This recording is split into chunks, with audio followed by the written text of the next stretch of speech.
오늘 레위기 26장입니다. 물론 새벽기도 나오신 분들은 오늘 밤에 또 부흥에 나오겠지만 오늘 부흥회 때도 여러분들 다 나오셔서 또 은혜 받으시기 바랍니다. 자, 이제 26장 앞부분, 그러니까 1절에서 더 정확히 말하면 3절에서 13절까지는 하나님의 말씀에 순종할 때 주어지는 복입니다. 이제 그리고 14장 14절부터 끝까지는 이제 또 그 반대죠. 나중에 이 내용들이 신명기에 가서는 확실하게 나타납니다. 신명기에는 더 신명기 전체가 오늘 레위기 26장에 나왔던 이 말씀을 신명기 전체에 걸쳐서 다 얘기한다, 이렇게 보면 됩니다. 신명기는 내용이 간단하게 보면 됩니다. 순종과 불순종, 그리고 거기에 따르는 축복과 저주, 그게 신명기 전체 내용 다입니다. 이제 오늘 레위기 26장 우리가 어제 전반부를 봤고 오늘 이제 중반부, 중간 하반부를 보는데 이것을 더 확대시킨 것이 레위기고 이제 죄송합니다, 신명기고, 오늘은 어제에 이어서 14절부터는 그 말씀에 불순종할 때 하나님께서 어떻게 불순종하는 자를 징계하느냐, 그 내용들이 나타나 있습니다. 그래서 우리는 오늘 불순종할 때 나타나는 그 일들을 한번 보겠습니다. 14절 이렇게 되어 있습니다. 그러나 너희가 내게 청종하지 아니하여 이 모든 명령을 준행하지 아니하며 내 규례를 멸시하여 15절 내 법도를 싫어하여 내 모든 계명을 준행하지 아니하며 내 언약을 배반할진대. 이제 이것이 이후에 26장 14절 15절 이후에 나오는 이제 모든 징계에 대한 전제 조건입니다. 그러니까 우리가 가만히 있는데 하나님께서 뭐가 노해가지고 뭐가 기분이 상해가지고 우리를 징계하는 것이 아니고 이스라엘 백성들이 징계했다는 것이 계속해서 반복됩니다. 자, 보십시오. 14절 15절 청종하지 아니하고 명령을 준행하지 아니하고 규례를 멸시하고 마음의 법도를 싫어하며 내 모든 계명을 준행하지 아니하며 내 언약을 배반할진대 6번이나 반복하고 있습니다.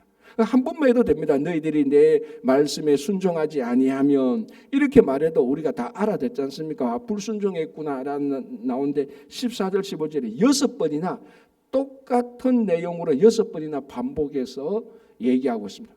무슨 말인가 하면 이스라엘 백성들이 그만큼 철저하게 불순종했다는 것이고, 하나님께서 그냥 한 번 불순종하니까 그냥 이렇게 바로 징계를 내린 것이 아니고 쉽게 말하면 참다가 내리는 징계입니다. 이제 거기에는 반드시 징계가 있죠. 그렇죠? 그래서 6번이나 청종, 명령, 규례, 언약, 계명 이런 내용들. 자, 이제 나오겠습니다. 첫 번째가 이렇게 되어 있습니다. 16절 내가 이같이 너희에게 행하리니 곧 내가 너희에게 놀라운 재앙을 내려 폐병과 열병으로 눈이 어둡고 생명이 쇠약하게 할 것이요. 자, 첫 번째가 뭐냐면 질병입니다. 질병. 그래서 우리 신약에도 나오면 한 사람의 몸이 병이 생기거나 몸에 장애가 생길 때 그걸 본능적으로 어떻게 생각하는가, 저게 무슨 잘못을 해서 징계를 받았구나, 이렇게 이제 생각하는 그런 버릇이 생겼습니다. 물론 모든 징계가, 모든 우리에게 일어나는 일들이 우리의 잘못과 우리의 그 불순종으로 일어나는 징계는 아닙니다. 우리를 훈련시키고자 하는, 또 우리를 시험에서 더 단련시키고자 하는 그런 하나님의 그런 의도가 있지만, 오늘 레위기 26장에서 말하는 질병은 징계에 대한 질병을 얘기하고 있습니다. 이 질병은 그래서 폐병과 열병으로, 그래서 우리가 늘 이렇게 생각할 수 있습니다. 정말 우리가 하나님 앞에 서서 병이 나고 재앙이 났을 때 첫 번째로 생각해 봐야 됩니다. 내가 하나님 앞에 무엇을 잘못했는가, 그거 생각해 봐야 됩니다. 모든 게 그렇지는 않지만은, 그러나 우선적으로 우리가 병이 생기고 몸이 아프고 할 때는 하나님, 내가 하나님 앞에서 불순종한 것이 있습니까? 라고 우리 자신을 되돌아보는 것이 그렇든 안 그렇든 하나님 앞에서는 올바른 태도가 되는 것입니다. 그죠? 자, 그 다음에 뭐가 나오는가 하면은 이제 양식에 문제가 생기죠. 그 다음에 이렇게 됐습니다. 16절 중간에 너희가 파종한 것은 헛되리니 너희의 대적이 그것을 먹을 것이다. 열심히 농사를 지었는데 우리는 못 먹고 대적이 먹을 것이다. 그러니까 우리한테는 먹을 양식이 떨어지는 것이죠.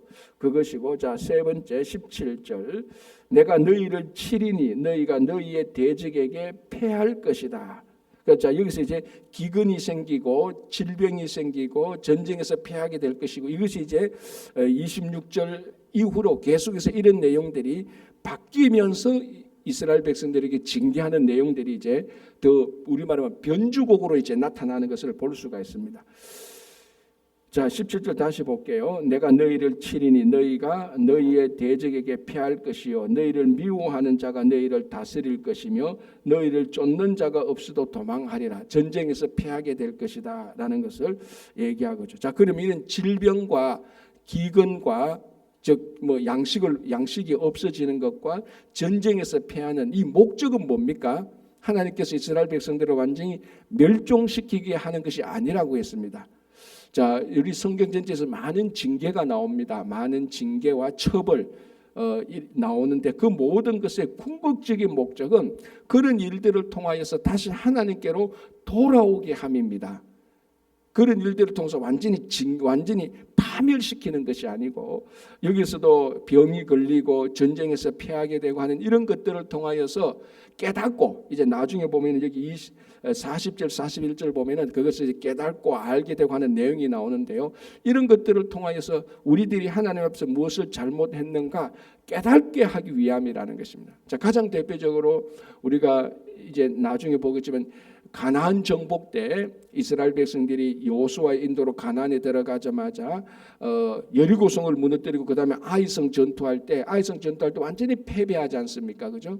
그 패배한 이유가 뭐였습니까? 아간이라는 자가 욕심을 부려서 하나님의 명령에 불순종하고 다 태워서 없애라는 것을 태우지 않고 자기 천막 밑에 가서 다 숨겨놨단 말이죠. 좋은 외투하고 금원 이런 것들을 완전히 불순종했지 않습니까? 그죠? 거기에 대해서 여기에 대한 징계로 오늘 세 번째 나온 것처럼 전쟁에서 패하게 하는 겁니다. 자, 그러면 오늘 이 말씀 그대로 의하자면은 이 아간이 이스라엘 백성들을 대표해서 불순종했으니까 아간뿐만이 아니고 이스라엘을 다 징계해야 되는데 아간과 그 가족들만 대표적으로 또 징계를 하는 겁니다. 완전히 파멸시키지 않았죠. 목적이 뭡니까? 그 아이성 전투를 통하여 아이성 전투의 패배를 통하여서 이스라엘 백성들이 깨닫고 다시 하나님께로 돌아오게 함이죠. 그러니까 이런 질병이나 양식이 없어지는 거나 전쟁에 패배에 대한 이 징계의 궁극적인 목적은 우리를 멸망시키는 게 아니고 우리를 다시 하나님 앞에서 온전히 세워주게 하기 위한 것입니다. 그게 이제 계속해서 나오는 건데요. 자, 또 계속해서 보겠습니다.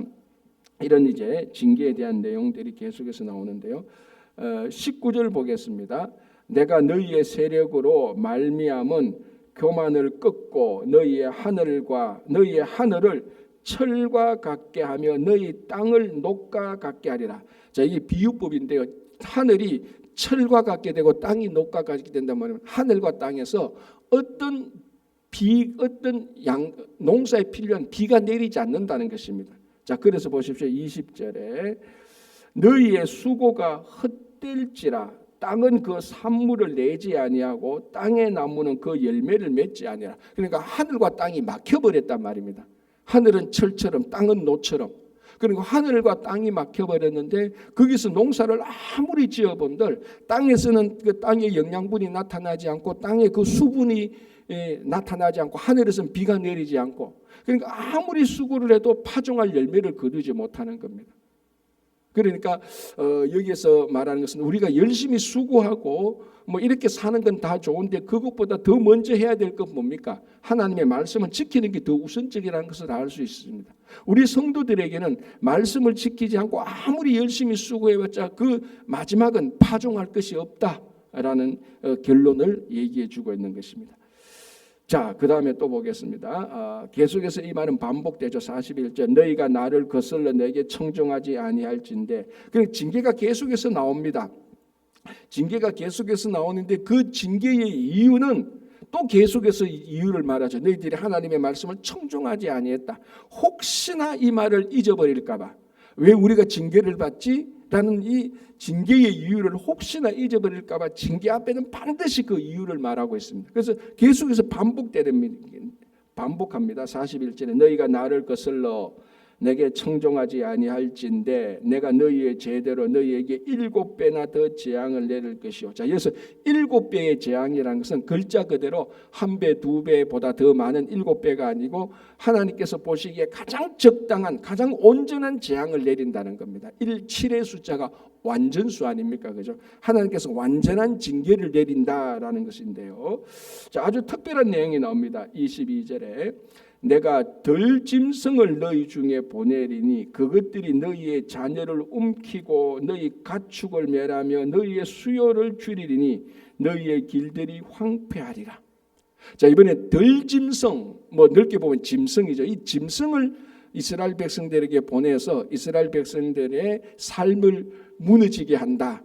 그러니까 하나님께서 짐승을 통하여서 이스라엘 백성들에게 징계를 함과 동시에 이스라엘 백성들을 깨닫게 한다는 것. 그리고 이게 사람을 통하여서 짐승들을 훈련시켜야 되는데 이게 뒤집혀졌습니다. 불순종하니까 사람이 불순종하니까 덜짐승을 통하여서 사람들을 훈련시킵니다. 짐승을 통해서 사람을 훈련시킵니다. 굳이 말하자면 덜짐승은 아니지만 요나의 경우를 보십시오. 요나가 불순종해 가니까 바다에 빠지게 되고 큰 물고기가 요나를 삼킵니다. 그러니까 하나님께서 요나를 훈련시키는 도구로 짐승, 크게 보면 동물, 이 큰 물고기를 사용하는 겁니다. 그러니까 이게 하나님께서 천지를 창조하실 때 사람을 하나님의 형상으로 창조했는데 하나님의 형상으로 창조된 사람을 훈련시키기 위해서 짐승을 사용하는 것입니다. 이게 얼마나 우스운 꼴이 되었습니까? 사실은 하나님께서 하나님의 형상을 띠는 사람을 통하여서 말 안 듣는 불순종하는 그 강팍한 짐승들을 훈련시켜야 되는데 이게 뒤집혀져 가지고 사람이 짐승들을 통하여서 훈련을 받게 되는.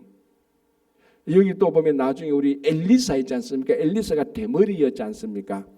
엘리사가 대머리인데 그 당시에 있던 그 청년들이 엘리사를 놀렸습니다. 대머리라고. 자, 그러니까 하나님께서 어떻게 합니까? 앙콤 2마리가 나와서 그 청년들 가운데 42명을 다 해쳐버렸습니다. 이게 좀 사실은 어떻게 보면은 좀 우스운 이야기도 하고 어떤 좀 드라마의 좀 블랙 코미디 같기도 한데요. 그 청년들이 엘리사의 대머리를 놀렸다는 것은 이 엘리사가 선지자라는 것을 그 청년들이 다 알았거든요. 그냥 길 가는 나그네니까 대머리니까 야 너 대머리네 이렇게 놀린 게 아니고 선지자라는 것을 알고 놀렸습니다. 자, 이 선지자라는 것을 알고 놀렸다는 그 의미는 이 선지자에게 준 권위, 하나님의 권위를 놀렸다는 하는 거하고 똑같은 의미거든요. 그래서 결국 그 청년들이 선지자를 놀렸다는 것은 하나님을 노린 것입니다. 그러니까 하나님께서 이 청년들을 징계하고 깨우치기 위해서 앙콤을 사용하는 겁니다. 앙콤 2마리가 와서 42명을 무자비하게 해쳐버리는 거예요. 물론 우리가 좀 더 그 본문에 대해서 더 주석하고 좀 더 살펴볼 수 있겠지만 오늘 이 본문과 연관해서 보면은 하나님께서 하나님의 권위를 무시하는 그리고 하나님의 명령에 불순종하는 요나나 그 엘리사 선지자를 통해서 하나님을 놀렸던 그 청년들을 하나님께서 교훈하고 하나님께서 메시지를 주기 위해서 짐승들을 사용하는 것입니다. 그래서 물고기도 사용하고 앙곰들을 사용하기도 하고 이게 반대로 되어야 되는데 이게 하나님께서 말 안 듣는 불순종하는 사람들을 사용할 때 그렇게 덜짐승을 통하여서도 사용한다라는 것을 얘기하고 있습니다. 자, 계속해서 크게 보면 같은 맥락인데요. 약간 변주가 된다 그랬습니다. 자, 23절 보겠습니다. 이런 일을 당하여도 너희가 내게로 돌아오지 아니하고 내게 대항할진대. 그러니까 불순종하는 정도가 좀 더 세집니다. 강도가. 그죠? 자, 다시 23절. 이런 일을 당하여도 너희가 내게로 돌아오지 아니하고 내게 대항할진대 나도 너희에게 대항하여 너희 죄로 말미암아 너희를 7배나 더 치리라. 7배 완전한 징계를 한다. 그러니까 이스라엘 백성들이 불순종해서 하나님께 대항하면은 하나님께서도 이스라엘을 대항하겠다. 자, 하나님께서 대항하는데 그 사람들이 살아갈 방도는 없습니다. 그죠? 자, 예를 들자면 이제 이렇게 되죠. 25절에 내가 칼을 너희에게로 가져다가 언약을 어긴 원수를 갚을 것이며 칼을 너희에게로 가져간다. 이건 뭘 상징하는 겁니까? 전쟁이죠, 전쟁. 너희가 이스라엘 백성들이 하나님께 대항했을 때 하나님께서 이스라엘 백성들을 오히려 대항하여서 칼로 너희를 치겠다라는 겁니다. 이 전쟁입니다. 그 당시 전쟁은 대표 전쟁의 도구가 가장 대표적인 것이 칼 아닙니까? 그래서 칼이 칼로 치고라고 말을 이런 표현이 나오면 그건 전쟁을 한다 이 말이죠. 결국 북이스라엘은 아수르에게, 남유다는 바벨론에게 전쟁을 통해서 다 멸망하게 되는 겁니다. 그러니까 이것이 지금 이스라엘 백성들이 가나안 땅에 들어가서 살기 전에 하신 하나님께서 이스라엘 백성들에게 주신 명령인데, 이 명령은 계시적인 예언적인 명령의 특징이 있습니다. 예언적인 명령. 그러니까 뭔가 모르게 지금 우리가 볼 때는 하나님께서 먼 미래를 보고 이 명령을 하시는 것 같아요. 그래서 이런 일들이 지금 여기서 저주한 일들이 이제 가나안 땅에 들어가서 그 가나안 땅에 살 때 이스라엘 백성들에게 전부 다 일어나는 일들입니다. 그러니까 우리는 이런 예언적인 명령을 하기가 어렵습니다. 왜냐하면 우리는 미래의 일들을 알지 못하니까. 그러나 하나님의 이 명령은 예언적인 명령, 예언이 포함된 명령입니다. 그러니까 이건 진짜 잘 들어야 되는 거죠. 뭔가 모르게 하나님께서 내 앞길에 일어난 잘못된 일을 보시고 내게 명령할 때는 단순한 명령이 아니고 이 명령을 지키지 않으면 반드시 내 미래의 일이 이렇게 된다라는 것이 예언적인 명령입니다. 이거는 진짜 천하 없어도 지켜야 되는 겁니다. 그죠? 그런데 그 명령이 이제 안 지키니까 그 일들이 다 일어나죠. 그래서 이 당시에는 레위기 이 당시에는 너희들이 나중에 나라가 남과 북으로 나눠질 것인데 북쪽은 아수르라는 나라에 망하고 남쪽은 유다에게 망할 것이다. 그렇게 말씀을 하시지 않죠. 그러나 크게 쳐서 그 상징적인 의미를 줘서 너희들이 내 명령을 지켜야 하자면 이 칼로 통하여서 너희들이 다 징계를 받을 것이다. 이 전쟁을 통해서 너희들이 크게 다 징계를 받을 것이라는 예언적인 명령이 나타납니다. 자, 그 다음에 보십시오. 너희가 성읍에 모일지라도 너희 중에 연병을 보내고, 자, 연병, 질병, 아까 앞에서 이미 한번 나왔습니다. 그죠? 뭐 폐병과 열병 이런 식으로 나오는데 이번에 연병이 나왔습니다. 자, 연병은 이스라엘 백성들이 성읍에 모인다 할지라도 병을 내리겠다는 겁니다. 자, 이게 무슨 말인가 하면 성읍, 예루살렘 성읍, 나중에 이제 이 현재 레위기 이 상태에 있는 성막이 성전으로 바뀌면서 이 성전이 세우신 예루살렘 그곳이 시온이 되어서 거룩한 곳이 되지 않습니까? 그래서 이제 그때 되면은 나중에 이제 다윗, 솔로몬 이 시대 되면은 성전 안에 들어가면은 하나님께 이곳은 하나님의 집이니까 하나님께서 자동적으로 보호해 주실 것이다라는 이스라엘 백성들의 그런 생각이 확고하게 되는 겁니다. 그러면서 무슨 일이 부작용으로 생기는가 하면은 나쁜 일, 나쁜 행실 다 하고 자기 탐욕 다 부리고 다 교만하고 징계받을 것 같으면 성 안으로 들어갑니다. 여기는 안전해 이런 식으로.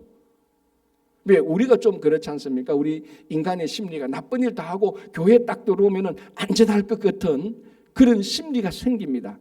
오늘 그거하고 똑같습니다. 너희 중에 너희가 성읍에 모일지라도 연병을 내리겠다는 겁니다. 잘못을 하면은 뭐 어디 어느 곳에 딱 숨는다고 해서 이것은 안전한 곳이야 숨는다고 해서 하나님이 그걸 못 보는 것도 아니고 그 장소에 있는다고 해서 자동적으로 죄가 면제되는 것이 아니죠. 그래서 잘못 다 하고 나쁜 일 다 하고 성읍에 딱 모여 있으면은 자 여러분 한번 생각해 보십시오. 그게 나중에 에레미야 때 나오는데요. 사람들이 막 잘못을 하고요. 성전에 다 모여 있습니다. 그럼 이게 성전입니까? 도적들의 소굴입니까?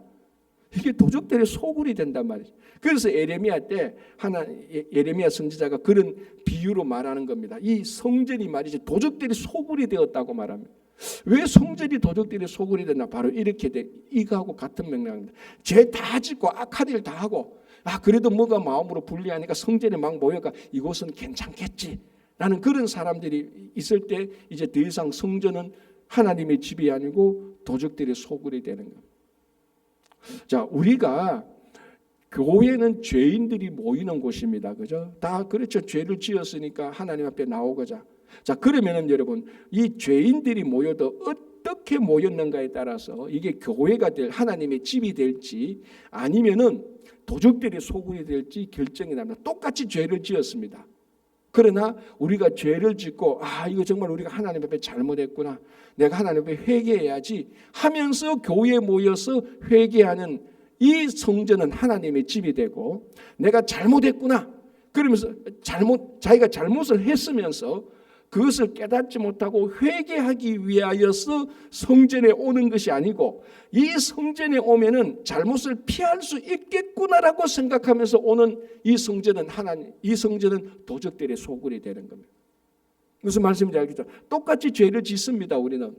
그러나 내가 죄를 짓고 잘못했구나. 하나님께 회개해야게 됐다라고 찾아오는 성전은 하나님의 집이고 자기가 잘못했으면서도 회개는 하지 않고 그래도 징계는 두려우니까 교회 가면은 성전에 가면 자동적으로 피할 수 있겠구나. 그러면서 이곳에 막 회개 없이 이곳에 와서 회개 없이 죄를 가지고 와서 모이는 이 장소가 된다면 그건 도적들의 소굴이 되는 거예요. 그러면 하나님께서 여전히 성읍에 모인다 할지라도 질병을 내리겠다라는 것이 바로 이 본문입니다. 그죠? 자, 그 다음에 26절. 내가 너희의 의리하는 양식을 끊을 때에 10 여인이 한 화덕에서 너희 떡을 구워 저울에 달아주리니 너희가 먹어도 배부르지 아니하라. 이것도 굉장히 비유적인 것이죠. 10 여인이 한 화덕에서 떡을 굽습니다. 이게 비정상적이죠. 원래 정상적이면 어떻게 해야 됩니까? 한 여인이 한 화덕에서 떡을 굽어야 되지 않습니까? 각자의 집에 화덕이 있어가지고 그 화덕에 각자의 집에 가정주부 한 사람이 자기 화덕에 자기 떡을 구워야 되는 겁니다. 그게 정상적인 생활입니다.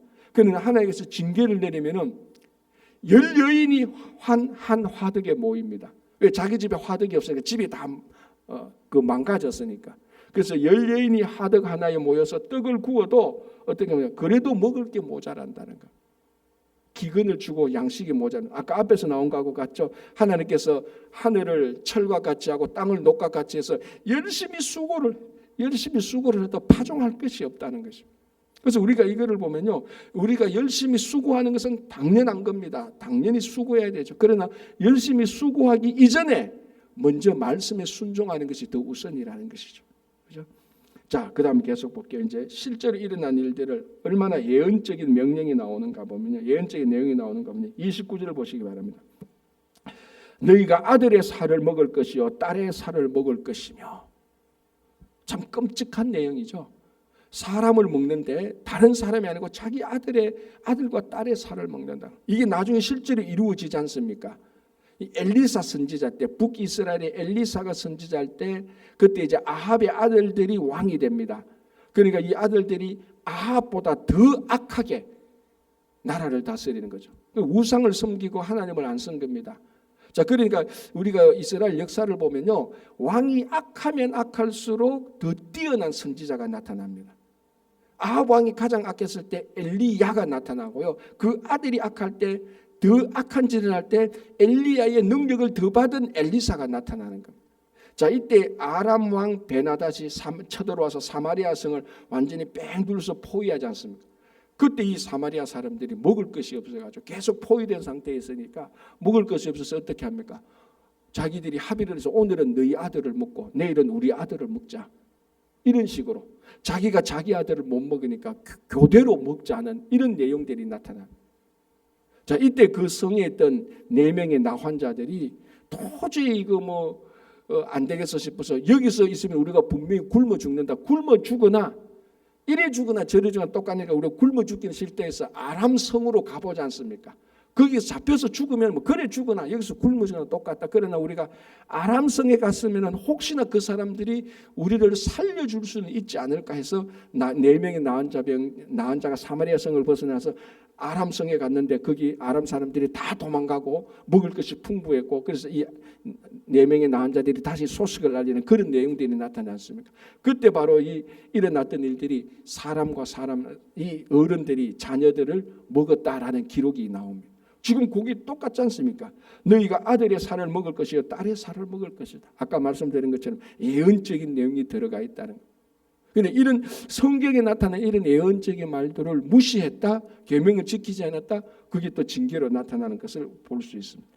자, 30절. 내가 너희의 산당들을 헐며 너희의 분향단을 부수고. 이제 히스기야 왕과 요시야 왕이 왔을 때 이제 이렇게 종교 개혁을 하는 그런 내용들이 또 나타나죠, 그죠?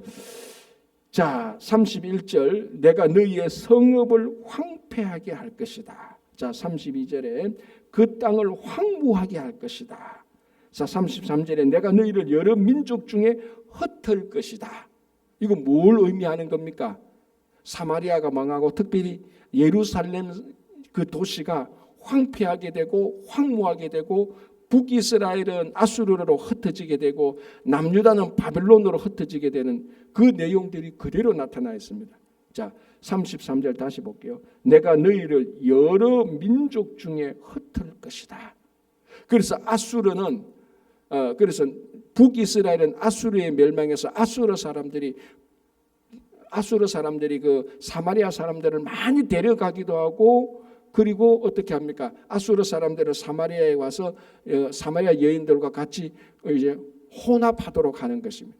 그래서 북이스라엘의 10지파하고 남유다가 2지파였지 않습니까? 남유다는 유다와 베냐민 지파고 북이스라엘은 유다와 베냐민 지파를 뺀 10지파가 북이스라엘인데 아수르의 멸망에서 그때부터 아수르가 북이스라엘을 다 흩어버립니다.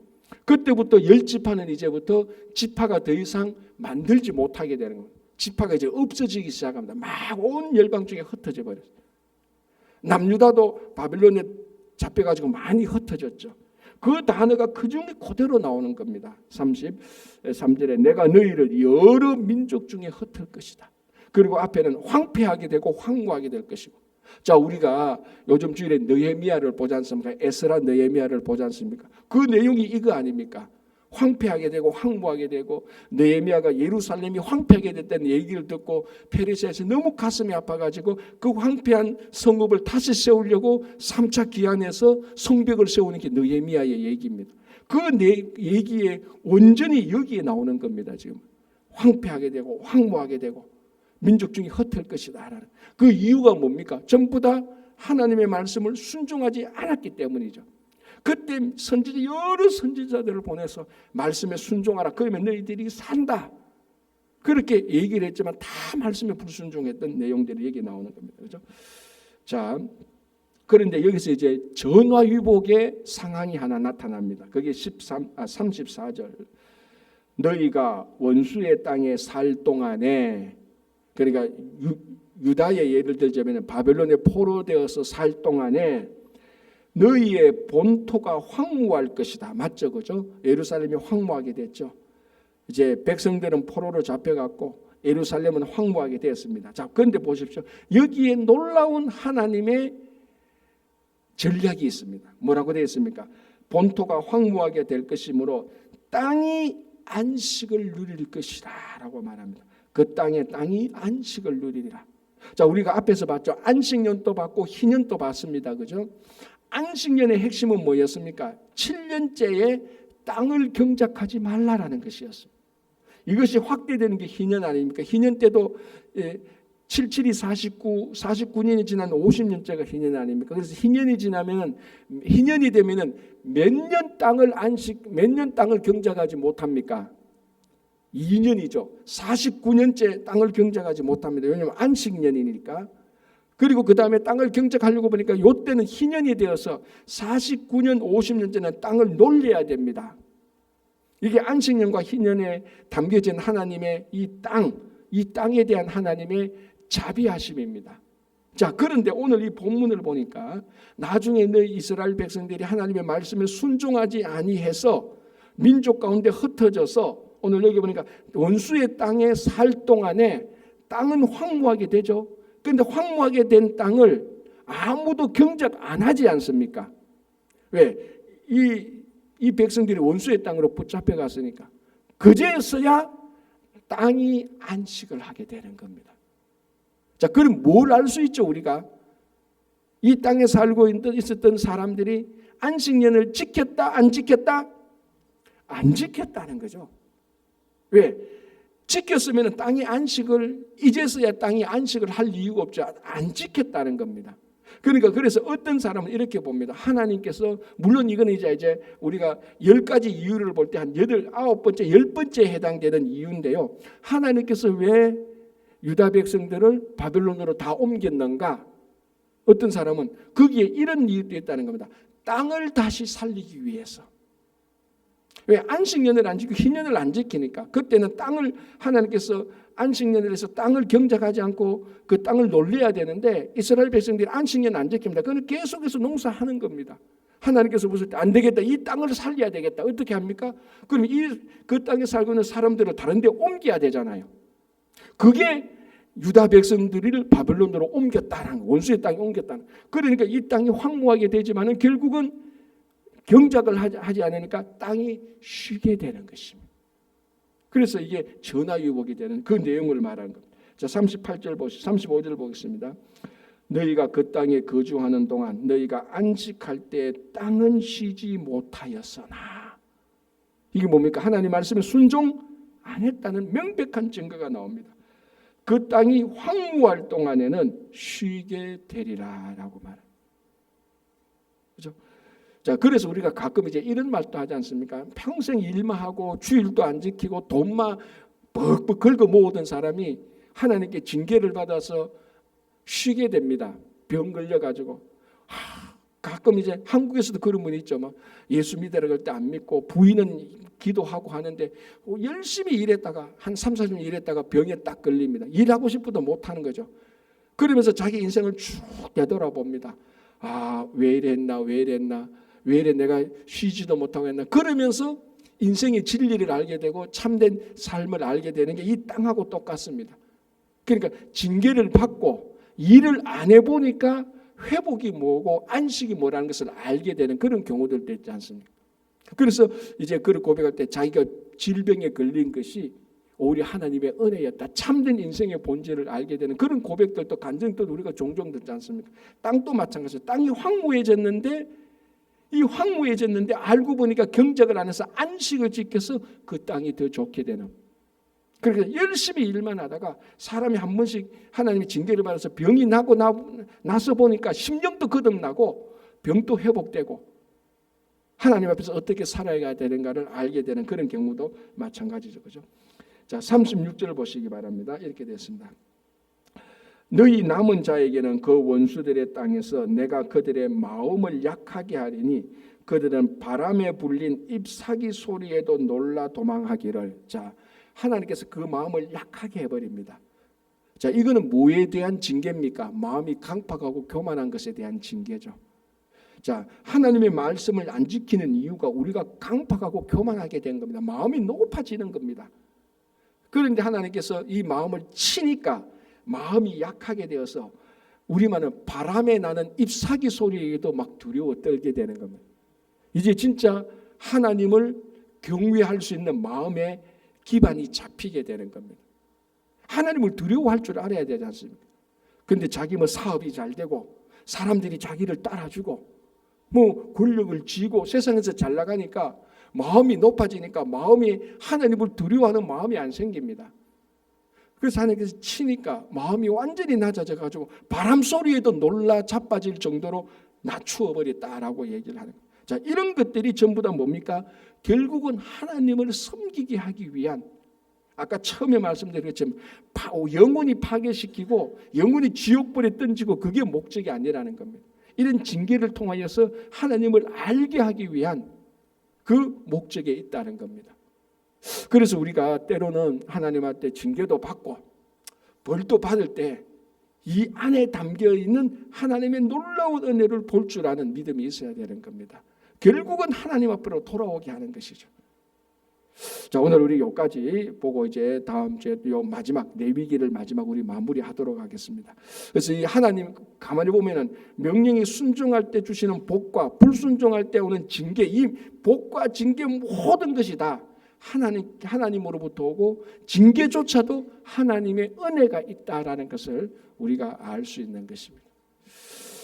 자, 오늘 오늘 부흥회에서 내가 저녁 때 다시 만나기로 하고요. 다시 하나님의 복과 징계 속에 있는 은혜를 또 누릴 수 있는 여러분 모두가 되시기를 바랍니다. 기도하겠습니다.